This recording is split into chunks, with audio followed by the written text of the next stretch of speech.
Hi guys, so I am back reading Harry Potter and the Sorcerer's Stone. I did already actually record this entire video. I got through all of chapter 10, all of chapter 11, and I was starting chapter 12. And I had to do it a little bit choppy, and I was like, oh, I'll just edit this real quick to see what it looks like. And there was like this really high-pitched like noise through the whole thing, but I'm just gonna have to re-record it because this is supposed to be like relaxing ASMR and that noise was not relaxing. So we're gonna just pick up where we left off, which is chapter 10, Halloween. Okay. Malfoy couldn't believe his eyes when he saw that Harry and Ron were still at Hogwarts the next day, looking tired but perfectly cheerful. Indeed, by the next morning, Harry and Ron thought that meeting the three-headed dog had been an excellent adventure, and they were quite keen to have another one. In the meantime, Harry filled Ron in about the package that seemed to have been moved from Gringotts to Hogwarts, and they spent a lot of time wondering what could possibly need such heavy protection. It's either really valuable or really dangerous, said Ron. Or both, said Harry. But as all they knew for sure about the mysterious object was that it was about 2 inches long, they didn't have much chance of guessing what it was without further clues. Neither Neville nor Hermione showed the slightest interest in what lay underneath the dog in the trap door. All Neville cared about was never going near the dog again. Hermione was now refusing to speak to Harry and Ron, but she was such a bossy know-it-all that they saw this as an added bonus. All they really wanted now was a way of getting back at Malfoy, and to their great delight, such a thing arrived in the mail about a week later. As the owls flooded into the great hall as usual, everyone's attention was caught at once by a long, thin package carried by 6 large screech owls. Harry was just as interested as everyone else to see what was in this large parcel, and was amazed when the owl soared down and dropped it right in front of him, knocking his bacon to the floor. They had hardly fluttered out of the way when another owl dropped a letter on top of the parcel. Harry ripped open the first letter, which was lucky because it said, "Do not open the parcel at the table. It contains your new Nimbus 2000, but I don't want everybody knowing you've got a broomstick, or they'll all want one. Oliver Wood will meet you tonight on the Quidditch field at 7 o'clock for your first training session. Professor M. McGonagall." Harry had difficulty hiding his glee as he handed the note to Ron to read. "A Nimbus 2000, Ron moaned enviously. Never even touched one." They left the hall quickly, wanting to unwrap the broomstick in private before their first class, but halfway across the entrance hall, they found the way upstairs barred by Crabbe and Goyle. Malfoy seized the package from Harry and felt it. "That's a broomstick," he said, throwing it back to Harry with a mixture of jealousy and spite on his face. "You'll be in for it this time, Potter. First years aren't allowed them." Ron couldn't resist it. "It's not any old broomstick," he said. "It's a Nimbus 2000. What did you say you've got at home, Malfoy? A Comet 260? Ron grinned at Harry. "Comets look flashy, but they're not in the same league as the Nimbus." "What would you know about it, Weasley? You couldn't afford half the handle," Malfoy snapped back. "I suppose you and your brothers have to save up twig by twig." Before Ron could answer, Professor Flitwick appeared at Malfoy's elbow. "Not arguing, I hope, boys," he squeaked. "Potter's been sent a broomstick, Professor," said Malfoy quickly. Yes, that's right," said Professor Flitwick, beaming at Harry. "Professor McGonagall told me all about the special circumstances, Potter. And what model is it?" "A Nimbus 2000, sir," said Harry, fighting not to laugh at the look of horror on Malfoy's face. "And it's really thanks to Malfoy here that I've got it," he added. Harry and Ron headed upstairs, smothering their laughter at Malfoy's obvious rage and confusion. "Well, it's true," Harry chortled as they reached the top of the marble staircase. "If he hadn't stolen Neville's Remembrall, I wouldn't be on the team. So I suppose you think that's a reward for breaking rules?" came an angry voice from just behind them. Hermione was stomping up the stairs, looking disapprovingly at the package in Harry's hand. "I thought you weren't speaking to us," said Harry. "Yes, don't stop now," said Ron. "It's doing us so much good."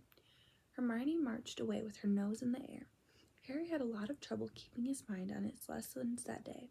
It kept wandering up to the dormitory where his new broomstick was lying under his bed, or straying off to the Quidditch field, where he'd be learning to play that night.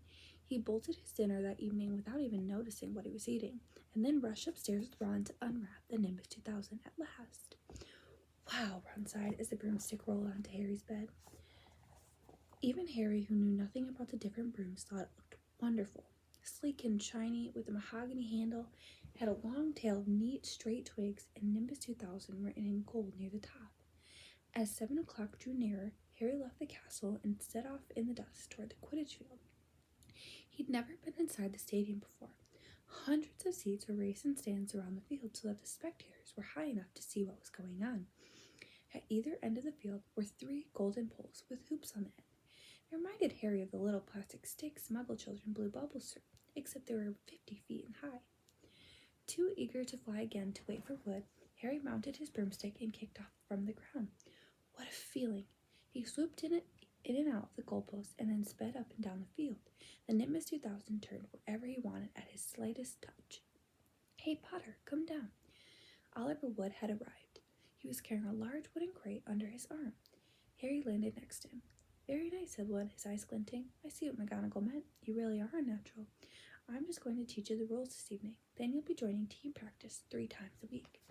He opened the crate. Inside were 4 different size balls. "Right," said Wood. "Now Quidditch is easy enough to understand, even if it's not too easy to play. There were 7 players on each side. 3 of them are called chasers." "3 chasers," Harry repeated, as Wood took out a bright red ball about the size of a soccer ball. "This ball's called the quaffle," said Wood. "The chasers throw the quaffle to each other and try to get it through one of the hoops to score a goal. 10 points every time the quaffle goes through one of the hoops. Follow me?" "The chasers throw the quaffle and put it through the hoops to score," Harry recited. "So that's sort of like basketball and broomsticks with 6 hoops, isn't it?" "What's basketball?" said Wood curiously. "Never mind," said Harry quickly. "Now, there's another player on each side who's called the keeper. I'm keeper for Gryffindor. I have to fly around our hoops and stop the other team from scoring." 3 chasers, 1 keeper," said Harry, who was determined to remember it all. "And they play with the quaffle." "Okay, got that. So what are they for?" He pointed at the 3 balls left inside the box. "I'll show you now," said Wood. "Take this." He handed Harry a small club, a bit like a short baseball bat. "I'm going to show you what the bludgers do," Wood said. "These 2 are the bludgers." He showed Harry 2 identical balls, jet black and slightly smaller than the red quaffle.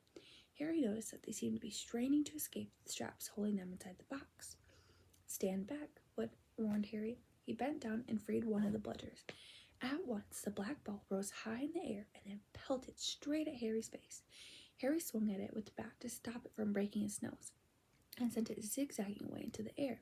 It zoomed around their heads and then shot at Wood, who dived on top of it and managed to pin it to the ground.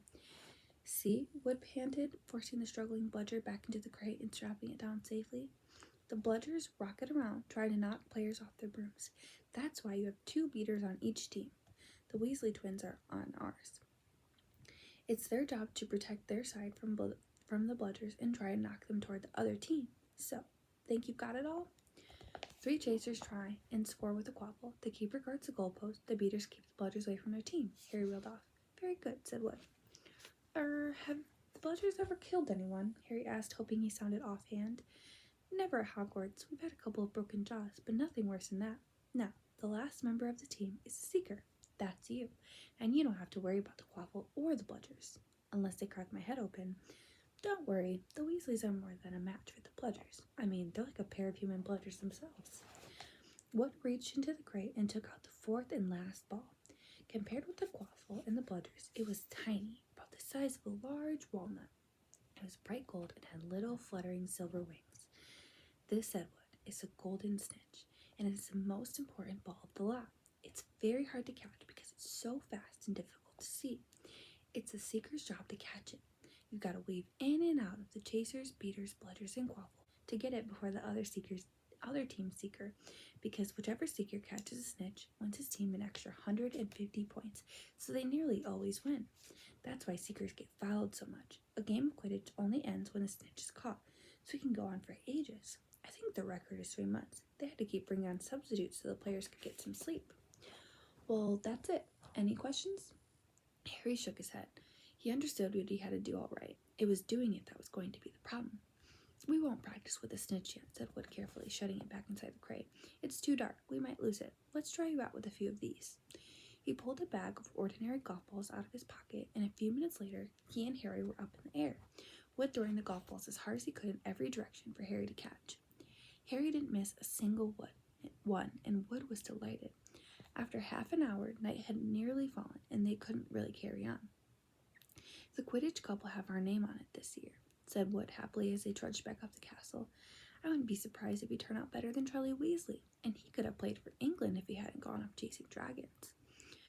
Perhaps it was because he was now so busy what with Quidditch practice 3 evenings a week on top of all of his homework, but Harry could hardly believe it when he realized that he had already been at Hogwarts 2 months.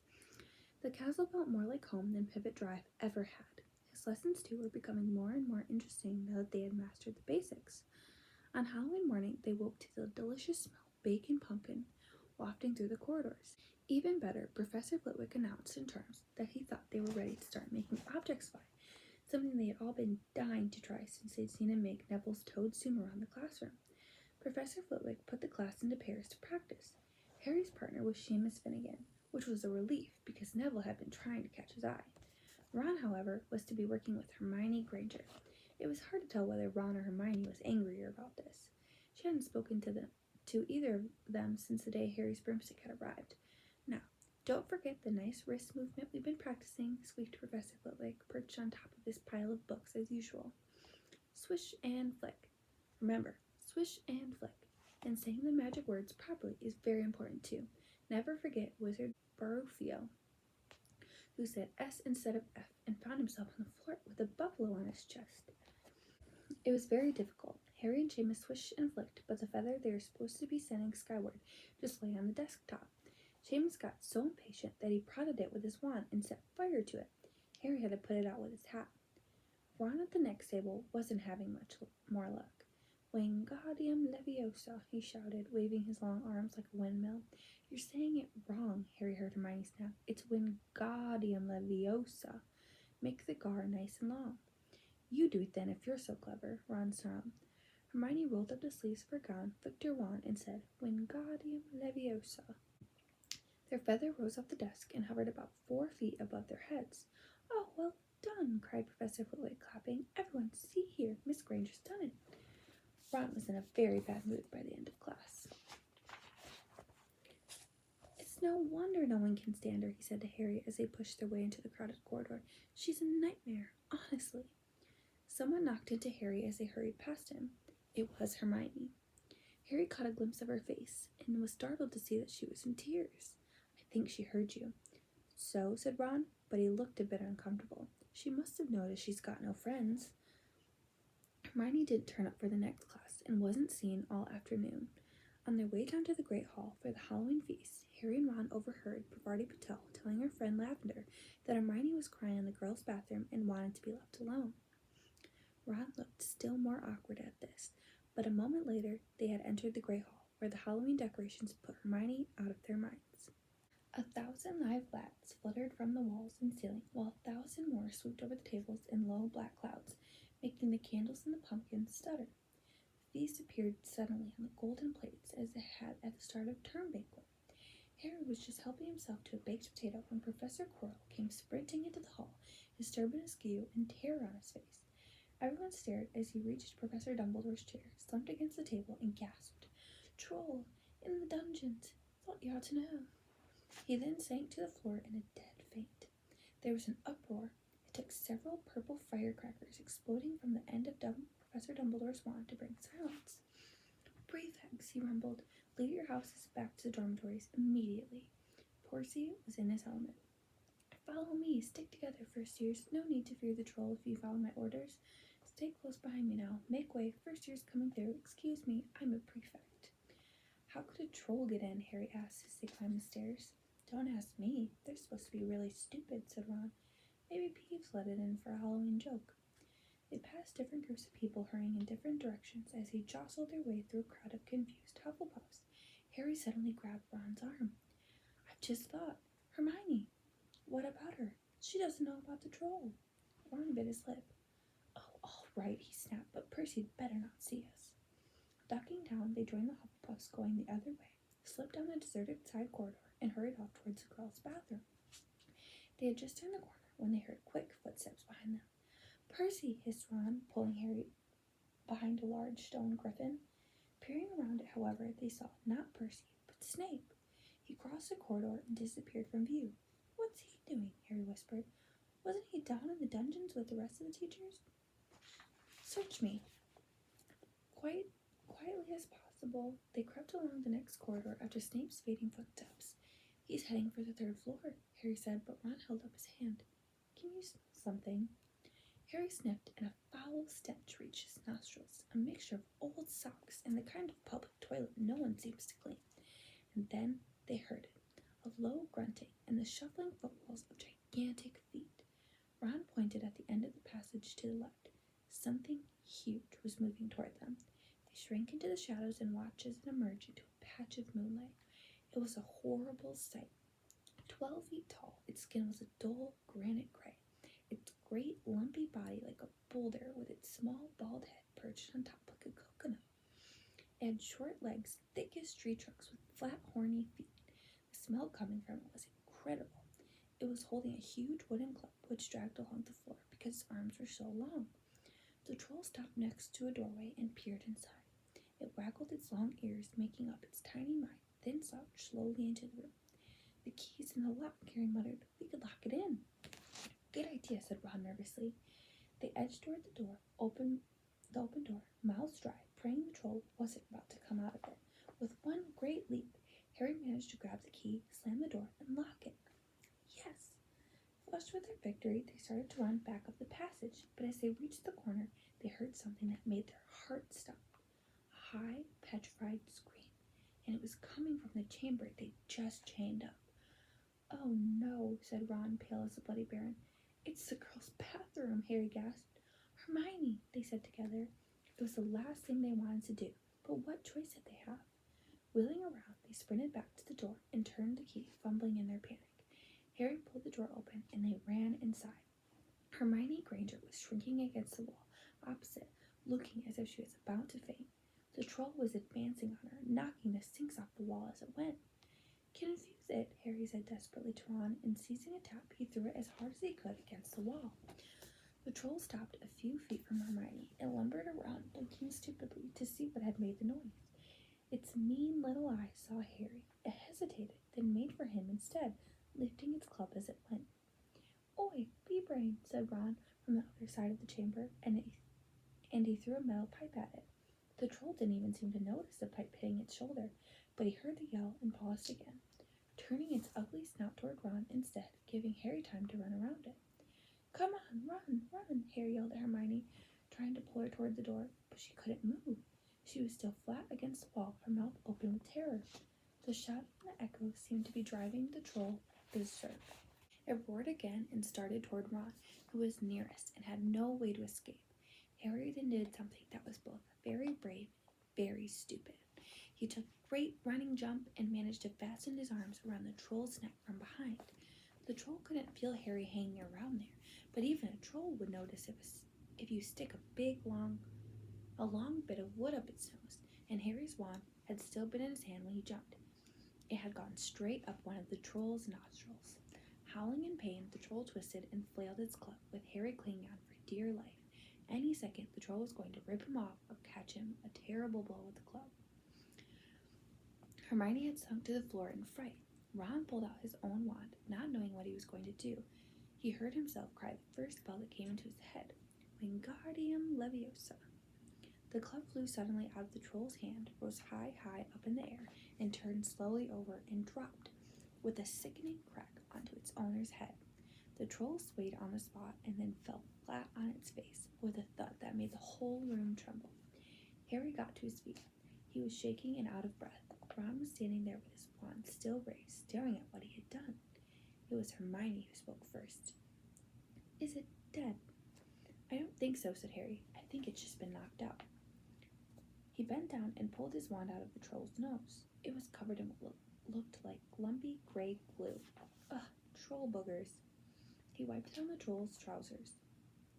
A sudden slamming and loud footsteps made the three of them look up. They hadn't realized what a racket they had been making, but of course, someone downstairs must have heard the crashes and the troll's roars. A moment later, Professor McGonagall had come bursting into the room, closely followed by Snape, with Quirrell bringing up the rear. Quirrell took one look at the troll, let out a faint whimper, and sat quickly down on the toilet, clutching his heart. Snape bent over the troll. Professor McGonagall was looking at Ron and Harry. Harry had never seen her look so angry. Her lips were white. Hopes of winning 50 points for Gryffindor faded quickly from Harry's mind. "What on earth were you thinking of?" said Professor McGonagall with cold fury in her voice. Harry looked at Ron, who was still standing with his wand in the air. "You're lucky you weren't killed. Why aren't you in your dormitory?" Snape gave Harry a swift, piercing look. Harry looked at the floor. He wished Ron would put his wand down. Then a small voice came out of the shadows. "Please, Professor McGonagall, they were looking for me." "Miss Granger." Hermione had managed to get to her feet at last. "I went looking for the troll because I thought I could deal with it on my own, because I've read all about them." Ron dropped his wand. Hermione Granger telling a downright lie to a teacher? "If they hadn't found me, I'd be dead now." Harry stuck his wand up its nose, and Ron knocked it out with its own club. "They didn't have time to come and fetch anyone. It was about to finish me off when they arrived." Harry and Ron tried to look as though the story wasn't new to them. "Well, in that case," said Professor McGonagall, staring at the three of them, "Miss Granger, you foolish girl, how could you think of tackling a mountain troll on your own?" Hermione hung her head. Harry was speechless. Hermione was the last person to do anything against the rules, and here she was, pretending she had, to get them out of trouble. It was as if Snape had started handing out sweets. "Miss Granger, 5 points will be taken from Gryffindor for this," said Professor McGonagall. "I'm very disappointed in you. If you're not hurt at all, you'd better get off to Gryffindor Tower. Students are finishing the feast in their houses." Hermione left. Professor McGonagall turned to Harry and Ron. "Well, I still say you were lucky, but not many first years could have taken on a full-grown mountain troll. You each win Gryffindor 5 points. Professor Dumbledore will be informed of this. You may go." They hurried out of the chamber and didn't speak at all until they had climbed 2 floors up. It was a relief to be away from the smell of the troll, quite apart from anything else. "We should have gotten more than 10 points, Ron grumbled. 5, you mean, once she's taken off Hermione's." "Good of her to get us out of trouble like that," Ron admitted. "Mind you, we did save her." "She might not have needed saving if we hadn't locked the thing in with her," Harry reminded him. They had reached the portrait of the fat lady. "Pig snout," they said, and entered.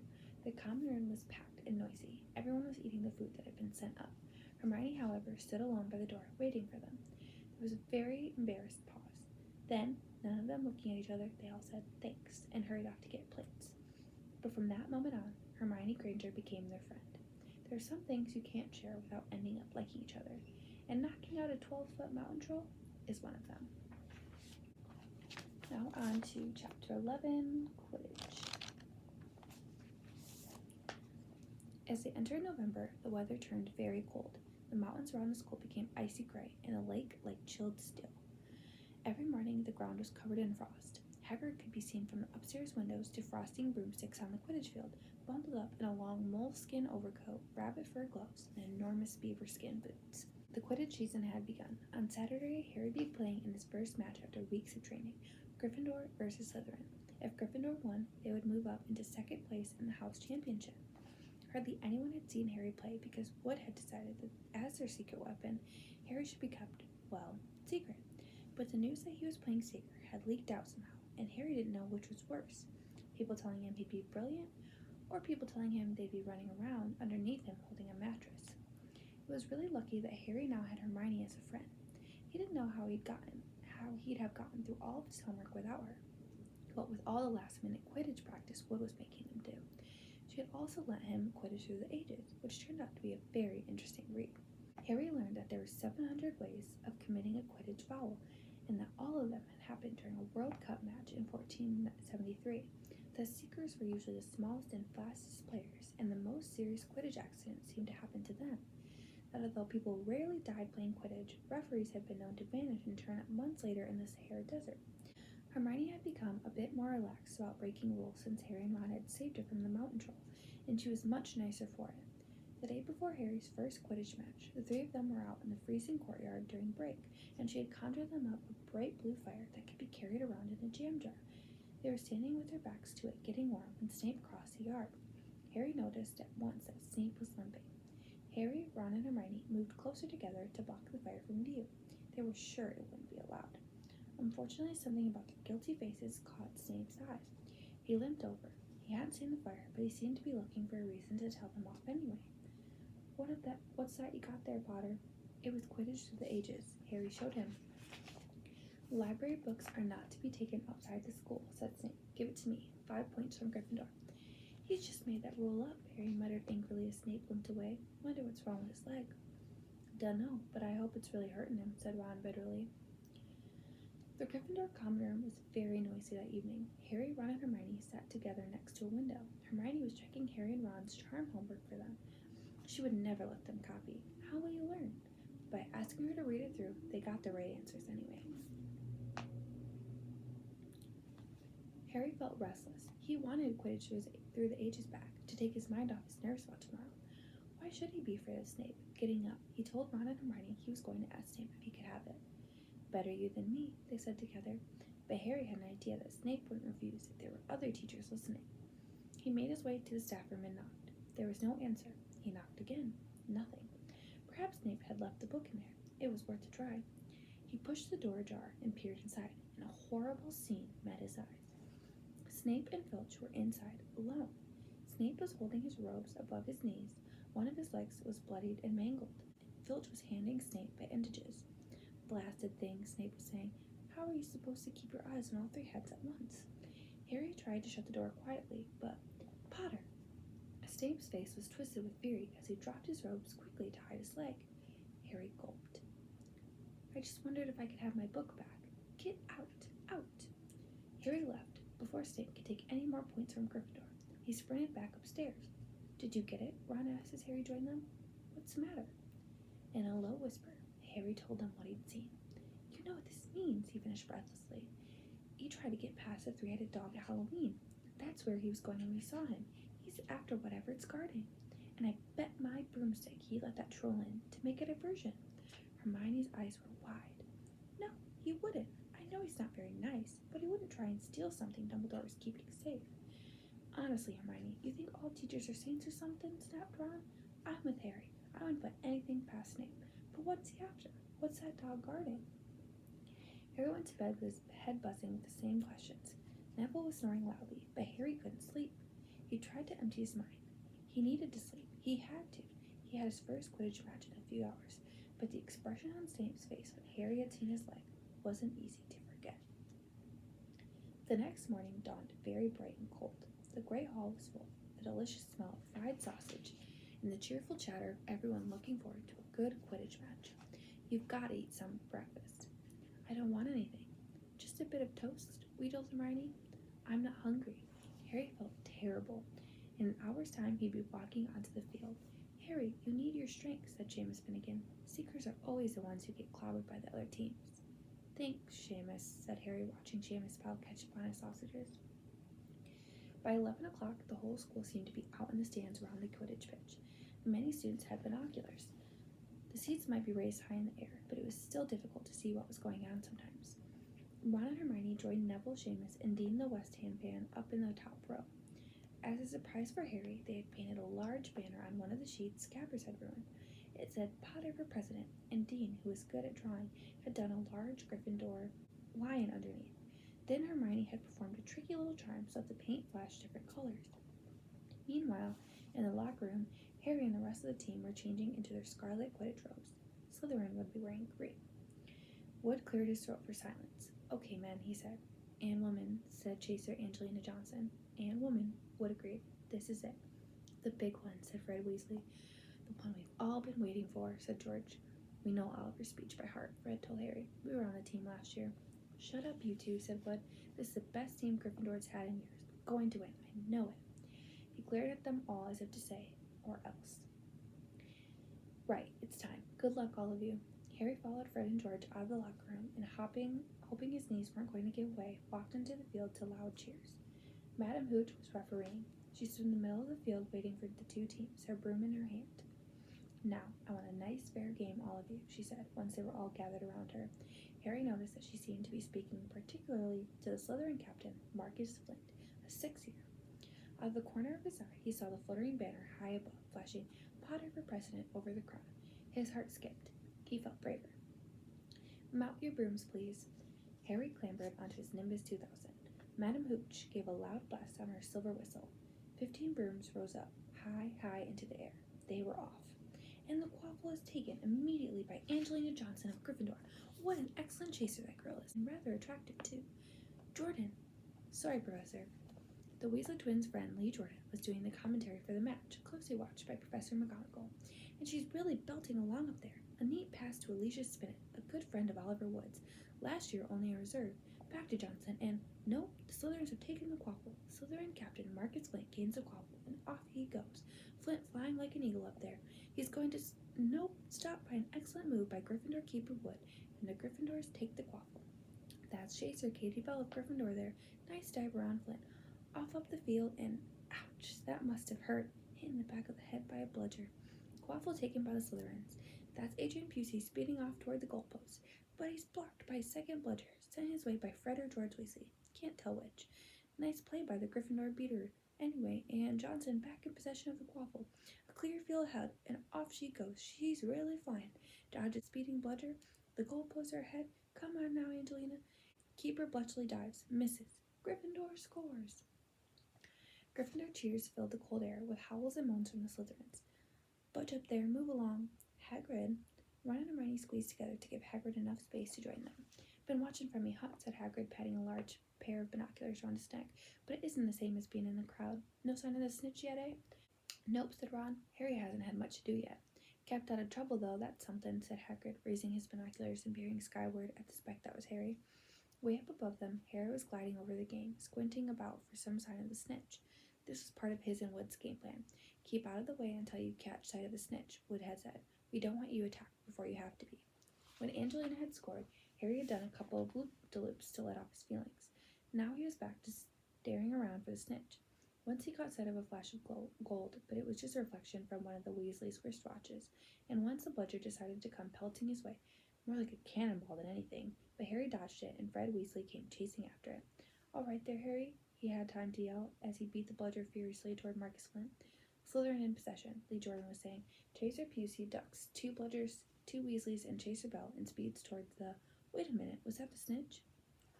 A murmur ran through the crowd as Adrian Pusey dropped the quaffle, too busy looking over his shoulder at the flash of gold that had passed his left ear. Harry saw it. In a great rush of excitement, he dived downward after the streak of gold. Slytherin seeker Terence Higgs had seen it too. Neck and neck, they hurtled toward the snitch. All the chasers seemed to have forgotten what they were supposed to be doing as they hung in midair to watch.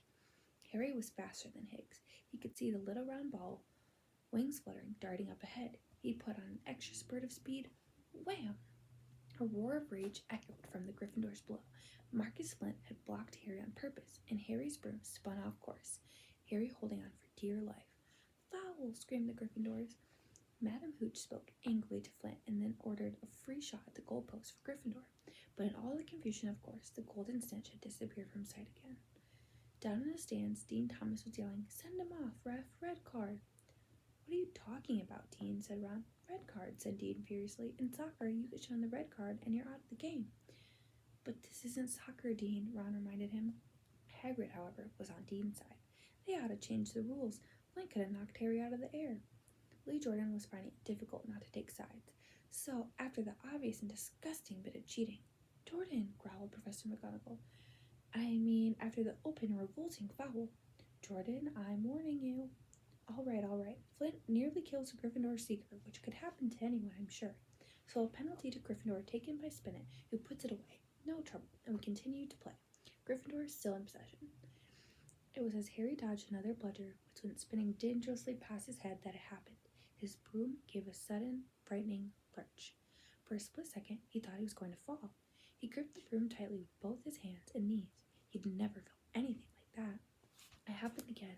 It was as though the broom was trying to buck him off, but Nimbus 2000s did not suddenly decide to buck their riders off. Harry tried to turn back toward the Gryffindor goalpost. He had half a mind to ask Wood to call time out, and then he realized that his broom was completely out of his control. He couldn't turn it. He couldn't direct it at all. It was zigzagging through the air, and every now and then making violent swishing movements that almost unseated him. Lee was still counting. Slytherin in possession. Flint with a quaffle. Passes Spinnet, passes Bell, hit hard in the face by a bludger. Hope it broke his nose. Only joking, Professor. Slytherin score. Oh, no. The Slytherins were cheering. No one seemed to have noticed that Harry's broom was behaving strangely. It was carrying him slowly higher, away from the game, jerking and twitching as it went. Don't know what Harry thinks he's doing, Hagrid mumbled. He stared through the binoculars. If I didn't know better, I'd say he'd lost control of his broom. But he can't have. Suddenly people were pointing up at Harry all over the stands. His broom had started to roll over and over with him only just managing to hold on. Then the whole crowd gasped. Harry's broom had given a wild jerk, and Harry swung off it. He was now dangling from it, holding on with only one hand. Did something happen to it when Flint blocked him? Seamus whispered. Can't have, Hagrid said, his voice shaking. Can't nothing interfere with a broomstick except powerful dark magic. No kid could do that to a Nimbus 2000. At these words, Hermione seized Hagrid's binoculars, but instead of looking up at Harry, she started looking frantically at the crowd. What are you doing? Moaned Ron, grey-faced. I knew it, Hermione gasped. Snape, look. Ron grabbed the binoculars. Snape was in the middle of the stands opposite them. He had his eyes fixed on Harry and was muttering non-stop under his breath. He's doing something, jinxing the broom, said Hermione. What should we do? Leave it to me. Before Ron could say another word, Hermione had disappeared. Ron turned the binoculars back on Harry. His broom was vibrating so hard it was almost impossible for him to hang on much longer. The whole crowd was on its feet, watching, terrified, as the Weasleys flew up to try and pull Harry safely onto one of their brooms, but it was no good. Every time they got near him, the broom would jump higher still. They dropped lower and circled beneath him, obviously hoping to catch him if he fell. Marcus Flint seized the quaffle and scored 5 times without anyone noticing. Come on, Hermione, Ron muttered desperately. Hermione had fought her way across the stand where Snape stood and was now racing along the row behind him. She didn't even stop to say sorry as she knocked Professor Quirrell headfirst into the row in front.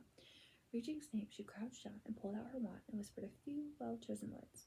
Bright blue flames shot from her wand and onto the hem of Snape's robes. It took perhaps 30 seconds for Snape to realize that he was on fire. A sudden yelp told her she had done her job. Scooping the fire off him into a little jar in her pocket, she scrambled back along the row. Snape would never know what had happened. It was enough. Up in the air, Harry was suddenly able to clamber back onto his broom. Neville, you can look, Ron said. Neville had been sobbing into Hagrid's jacket for the last 5 minutes. Harry was speeding toward the ground when the crowd saw him clap his hand to his mouth as though he was about to be sick. He hit the field on all fours, coughed, and something gold fell into his hand. I've got the snitch, he shouted, waving it above his head, and the game ended in complete confusion. He didn't catch it. He nearly swallowed it.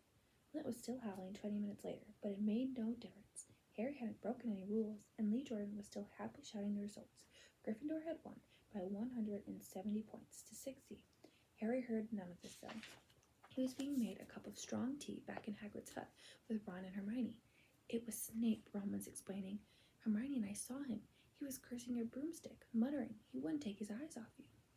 Rubbish, said Hagrid, who hadn't heard a word of what had gone on next to him in the stands. Why would Snape do something like that? Harry, Ron, and Hermione looked at one another, wondering what to tell him. Harry decided to tell the truth. I found out something about him, he told Hagrid.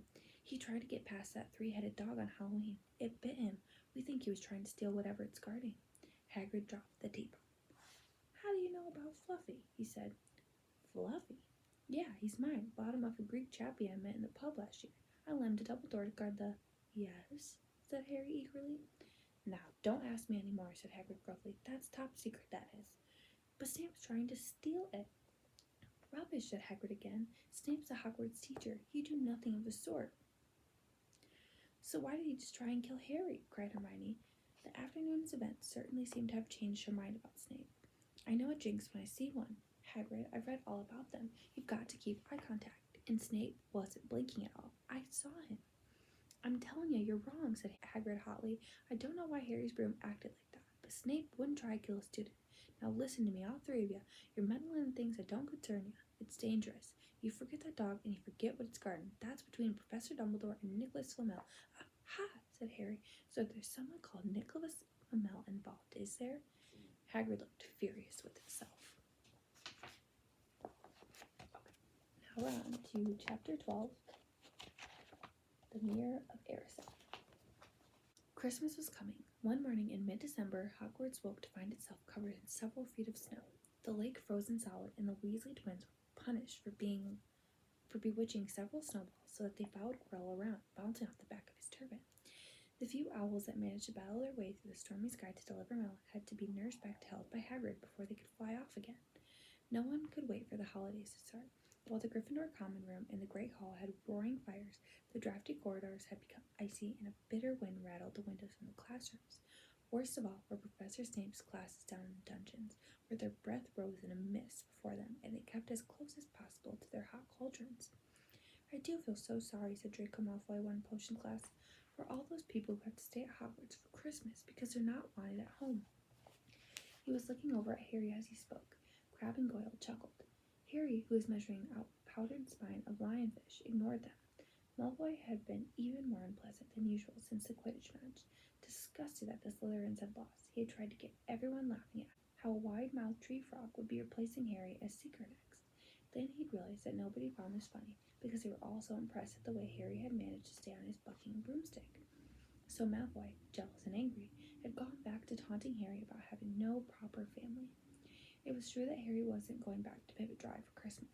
Professor McGonagall had come around the week before, making lists of students who'd be staying for the holidays, and Harry had signed up at once. He didn't feel sorry for himself at all. This would probably be the best Christmas he'd ever had.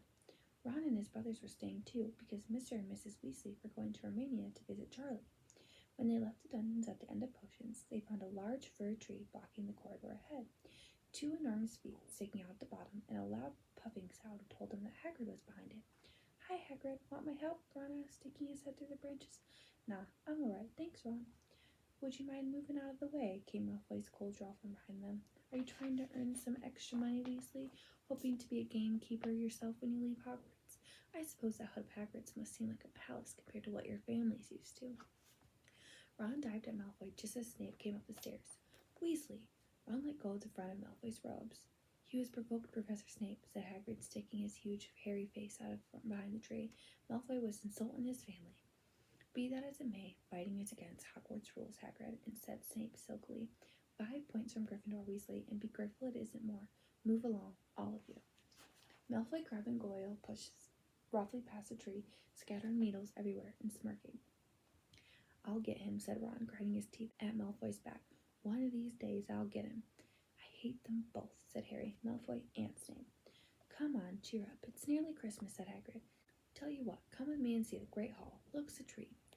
So the three of them followed Hagrid and his tree off to the Great Hall, where Professor McGonagall and Professor Flitwick were busy with the Christmas decorations. "Ah, Hagrid, the last tree. Put it in the far corner, would you?" The hall looked spectacular. Festoons of holly and mistletoe hung up all around the walls, and no less than 12 towering Christmas trees stood around the room, some sparkling with tiny icicles, some glittering with hundreds of candles. "How many days you got left until your holidays?" Hagrid asked. "Just one," said Hermione. "And that reminds me, Harry, Ron, we've got half an hour before lunch. We should be in the library." "Oh, yeah, you're right," said Ron, tearing his eyes away from Professor Flitwick, who had golden bubbles blossoming out of his wand and was trailing them over the branches of the new tree. "The library," said Hagrid, following them out of the hall, "just before the holidays? Bit keen, aren't ya?" "Oh, we're not working," Harry told him brightly. "Ever since you mentioned Nicholas Flamel, we've been trying to find out who he is." "You what?" Hagrid looked shocked. "Listen here, I've told you, drop it. It's nothing to know what that dog's guarded." "We just want to know who Nicholas Flamel is, that's all," said Hermione. "Unless you'd like to tell us and save us the trouble," Harry added. "We must have been through hundreds of books already, and we can't find him anywhere. Just give us a hint. I know I've read his name somewhere." "I'm saying nothing," said Hagrid flatly. "Just have to find out for ourselves then," said Ron, and they left Hagrid looking disgruntled and hurried off to the library. They had indeed been searching books for Flamel's name ever since Hagrid had let it slip, because how else were they going to find out what Snape was trying to steal? The trouble was, it was very hard to know where to begin, not knowing what Flamel might have done to get himself into a book. He wasn't in Great Wizards of the 20th Century or notable magical names of our times. He was missing, too, from important modern magical discoveries and a study of recent developments in wizardry. And then, of course, there was the sheer size of the library. Tens of thousands of books, thousands of shelves, hundreds of narrow rows. Hermione took out a list of subjects and titles she had decided to search, while Ron strode off down a row of books and started pulling them off the shelves at random. Harry wandered over to the restricted section. He had been wondering for a while if Flamel wasn't somewhere in there. Unfortunately, you needed a specially signed note from one of the teachers to look at any of the restricted books, and he knew he'd never get one. Those were the books containing powerful dark magic never taught at Hogwarts, and only read by older students studying advanced defense against the dark arts. "What are you looking for, boy?" "Nothing," said Harry. Madame Pince, the librarian, brandished a feather duster at him. "You'd better get out then. Go on, out." Wishing he'd been a bit quicker at thinking up some story, Harry left the library. Ron, and Hermione had already agreed they'd better not ask Madame Pince where they could find Flamel. They were sure she'd be able to tell them, but they couldn't risk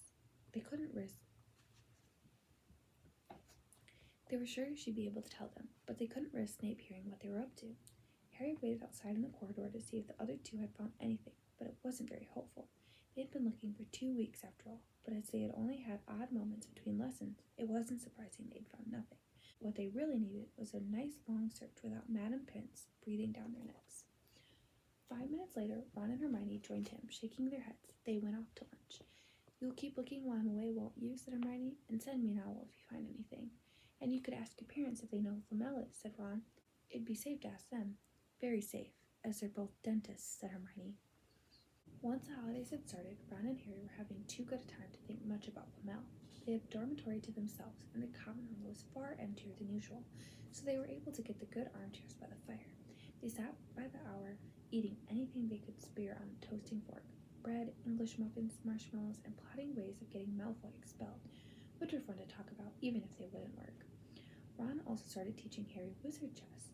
This was exactly like Muggle chess, except that the figures were alive, which made it a lot like directing troops in battle.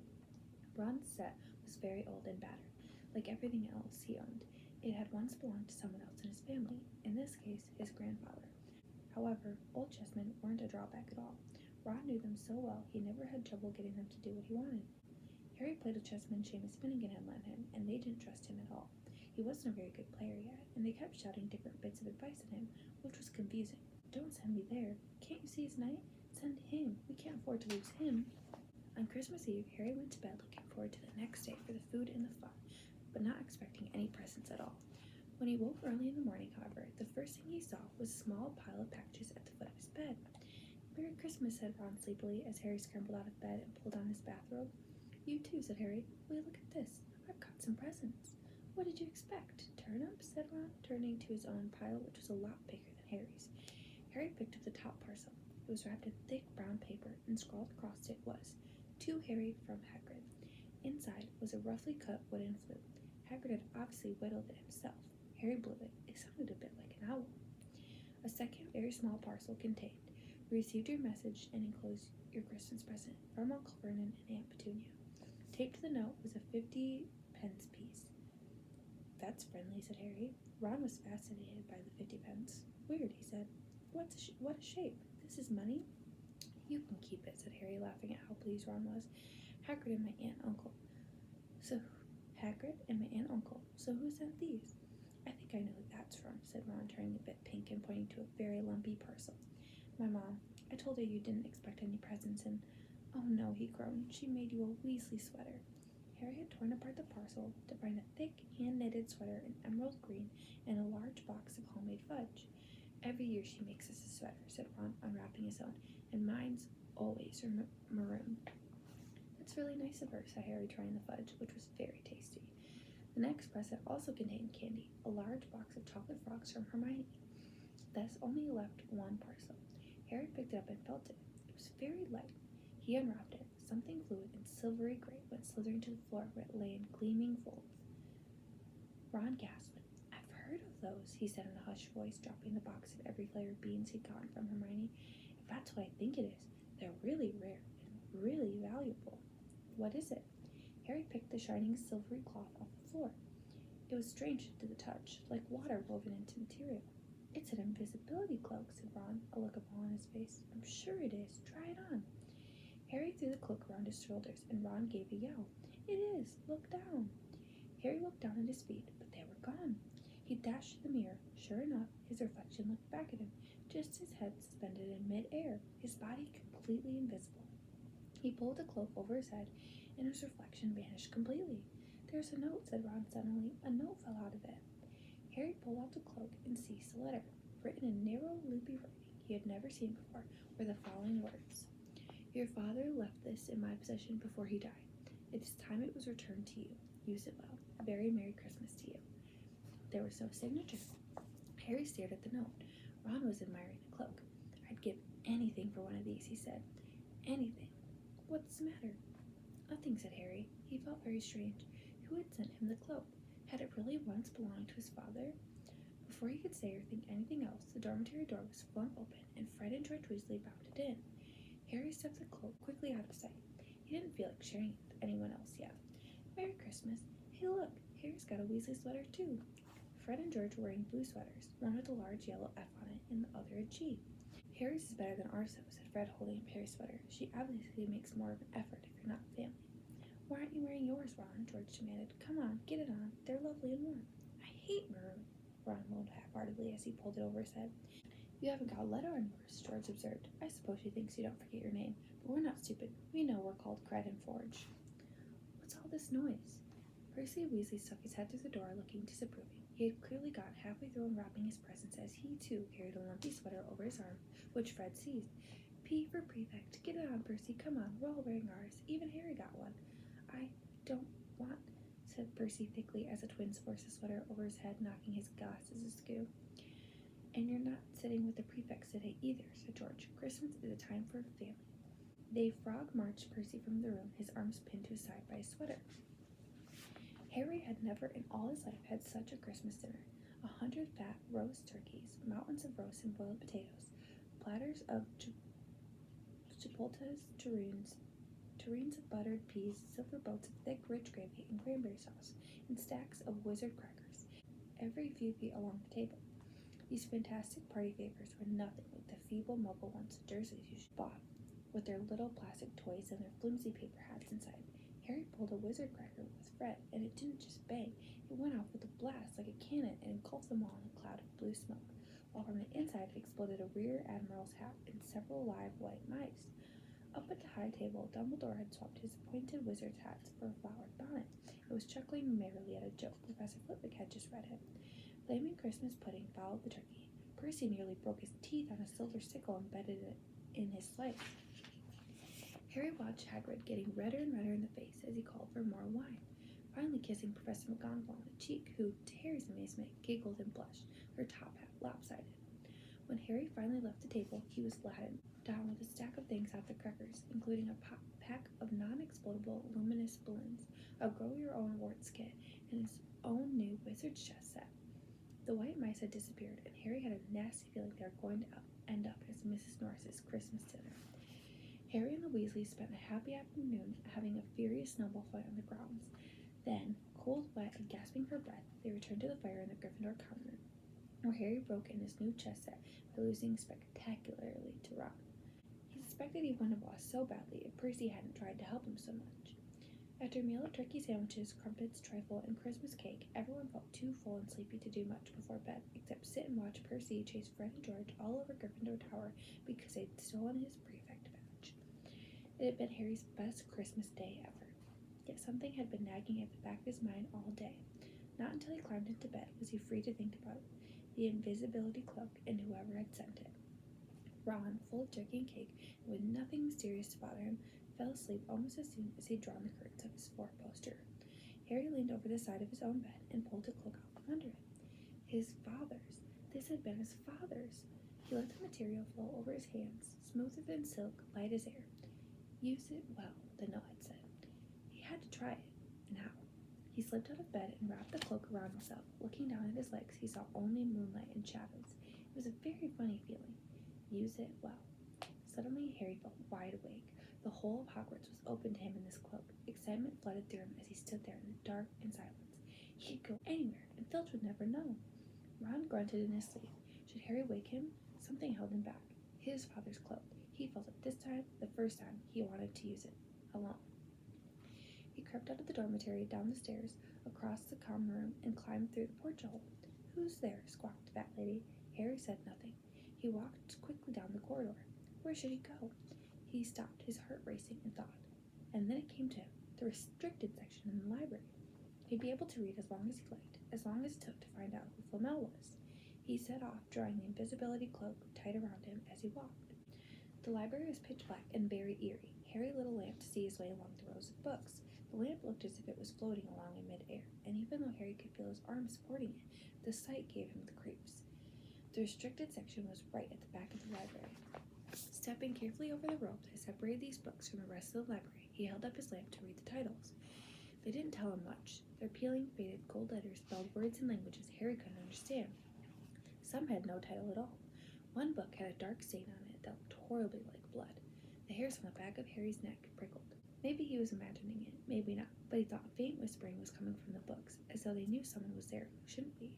He had to start somewhere. Setting the lamp down carefully on the floor, he looked along the bottom shelf for an interesting-looking book. A large black and silver volume caught his eye. He pulled it out with difficulty because it was very heavy, and balancing it on his knee, let it fall open. A piercing, blood-curdling shriek split the silence. The book was screaming. Harry snapped it shut, but the shriek went on and on, one high, unbroken, ear-splitting no. He stumbled backward and knocked over his lamp, which went out at once. Panicking, he heard footsteps coming down the corridor outside.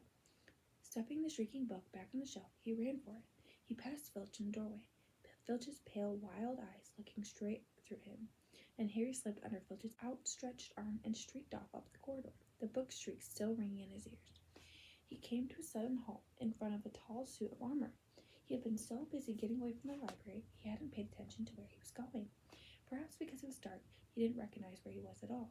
There was a suit of armor near the kitchens, he knew, but he must be 5 floors above there. You asked me to come directly to you, Professor, if anyone was wandering around at night, and somebody's been in the library, restricted section. Harry felt the blood drain out of his face. Wherever he was, Filch must know a shortcut, because his soft, greasy voice was getting nearer, and to his horror, it was Snape who replied. The restricted section? Well, they can't be far. We'll catch them. Harry stood rooted to the spot as Filch and Snape came around the corner ahead. They couldn't see him, of course, but it was a narrow corridor, and if they came much nearer, they'd knock right into him. The cloak didn't stop him from being solid. He backed away as quietly as he could. A door stood ajar to his left. It was his only hope. He squeezed through it, holding his breath, trying not to move, and to his relief, he managed to get inside the room without their noticing anything. They walked straight past, and Harry leaned against the wall, breathing deeply, listening to the footsteps dying away. That had been close, very close. It was a few seconds before he noticed anything about the room he had hidden in. It looked like an unused classroom. The dark shapes of desks and chairs were piled against the walls, and there was an upturned waistcoat basket, but propped against the wall, facing him, something that didn't look as if it belonged there. Something that looked as if someone had just put it there to keep it out of the way. It was a magnificent mirror as high as the ceiling, with an ornate gold frame standing on 2 clawed feet. There was an inscription carved around the top.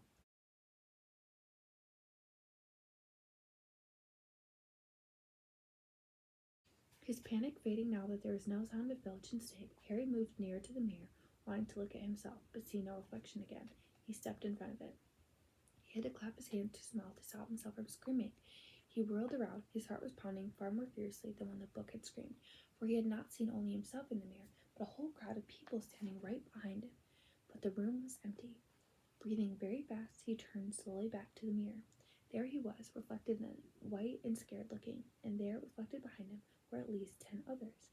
Harry looked over his shoulder, but still no one was there.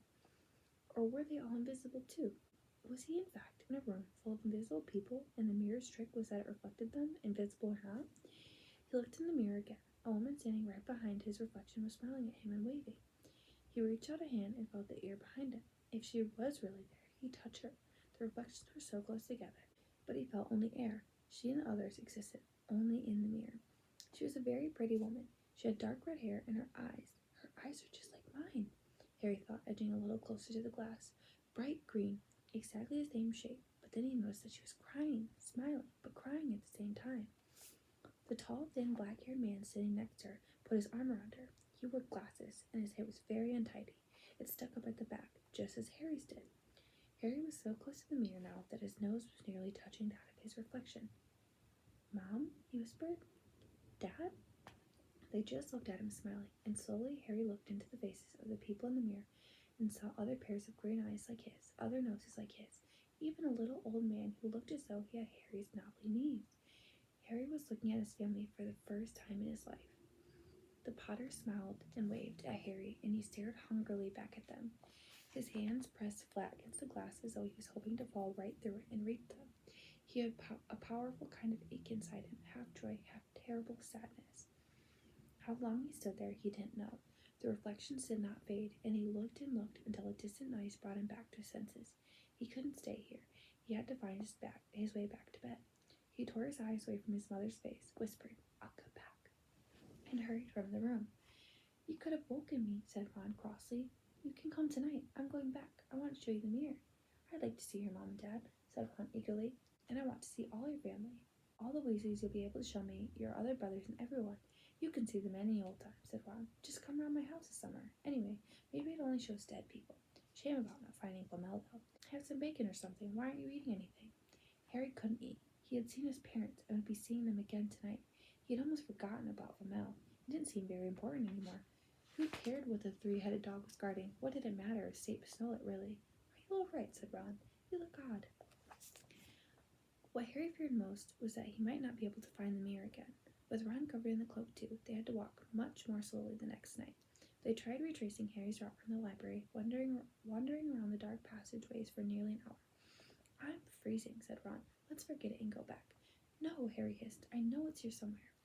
They passed the ghost of a tall witch gliding in the opposite direction, but saw no one else. Just as Ron started moaning that his feet were dead with cold, Harry spotted the suit of armor. "It's here, just here, yes." They pushed the door open. Harry dropped the cloak from around his shoulders and ran to the mirror. There they were. His mother and father beamed at the sight of him. "See," Harry whispered. "I can't see anything. Look at them. There are loads of them." "I can only see you." "Look at it properly. Go on, stand where I am." Harry stepped aside, but with Ron in front of the mirror, he couldn't see his family anymore, just Ron in his paisley pajamas. Ron, though, was staring transfixed at his image. "Look at me," he said. "Can you see all your family standing around you?" "No, I'm alone, but I'm different. I look older, and I'm head boy." "What?" I am. I'm wearing the badge like Bill used to, and I'm holding the house cup and the Quidditch cup. I'm Quidditch captain, too." Ron tore his eyes away from this splendid sight to look excitedly at Harry. "Do you think this mirror shows the future?" "How can it? All my family are dead. Let me have another look. You had it yourself all last night. Give me a bit more time." "You're only holding the Quidditch cup? What's interesting about that? I want to see my parents." "Don't push me." A sudden noise outside in the corridor put an end to their discussion. They hadn't realized how loudly they had been talking. "Quick!" Ron threw the cloak back over them as the luminous eyes of Mrs. Norris came around the door. Ron and Harry stood quite still, both thinking the same thing. Did the cloak work on cats? After what seemed an age, she turned and left. "This isn't safe. She might have gone for Filch. I bet she heard us. Come on." And Ron pulled Harry out of the room. The snow still hadn't melted the next morning. "Want to play chess, Harry?" said Ron. "No." "Why don't we go down and visit Hagrid?" "No, you go." "I know what you're thinking about, Harry. That mirror. Don't go back tonight." "Why not?" "I don't know. I've got a bad feeling about it. And anyway, you've had too many close shaves already. Filch, Snape, and Mrs. Norris are wandering around. So what if they can't see you? What if they walk into you? What if you knock something over?" "You sound like Hermione." "I'm serious, Harry. Don't go." But Harry only had one thought in his head, which was to get back in front of the mirror, and Ron wasn't going to stop him. That third night, he found his way more quickly than before. He was walking so fast he knew he was making more noise than was wise, but he didn't meet anyone. And there were his mother and father smiling at him again, and one of his grandfathers nodding happily. Harry sank down to sit on the floor in front of the mirror. There was nothing to stop him from staying here all night with his family. Nothing at all. Except, "So, back again, Harry." Harry felt as though his inside had turned to ice. He looked behind him. Sitting on one of the desks by the wall was none other than Albus Dumbledore. Harry must have walked straight past him, so desperate to get to the mirror he hadn't noticed him. I didn't see you, sir." "Strange how nearsighted being invisible can make you," said Dumbledore, and Harry was relieved to see that he was smiling. "So," said Dumbledore, slipping off the desk to sit on the floor with Harry, "you, like hundreds before you, have discovered the delights of the mirror of erised." I didn't know it was called that, sir. But I expect you realize by now what it does. It shows you my family, and it showed your friend Ron himself as head boy." "How did you know?" "I don't need a cloak to become invisible," said Dumbledore gently. "Now, can you think of what the mirror of erised shows us all?" Harry shook his head. "Let me explain. The happiest man on earth could be able to use the mirror of erised like a normal mirror. That is, he could look into it and see himself exactly as he is. Does that help?" Harry thought, then he said slowly, "It shows us what we want, whatever we want." "Yes and no," said Dumbledore quietly. "It shows us nothing more or less than the deepest, most desperate desires of our hearts. You, who have never known your family, see them standing around you. Ronald Weasley, who has always been overshadowed by his brothers, sees himself standing alone, the best of all of them. However, this mirror will give us neither knowledge or truth. Men have wasted away before it, entranced by what they have seen, or been driven mad not knowing if what it shows is real or even possible. The mirror will be moved to a new home tomorrow, Harry, and I ask you not to go looking for it again. If you ever do run across it, you will now be prepared. It does not do to dwell on dreams and forget to live. Remember that. Now, why don't you put that admirable cloak back on and get off to bed? Harry stood up. Sir, Professor Dumbledore, can I ask you something? Obviously, you've just done so, Dumbledore smiled. You may ask me one more thing, however. What do you see when you look in the mirror? I see myself holding a pair of thick woolen socks. Harry stared.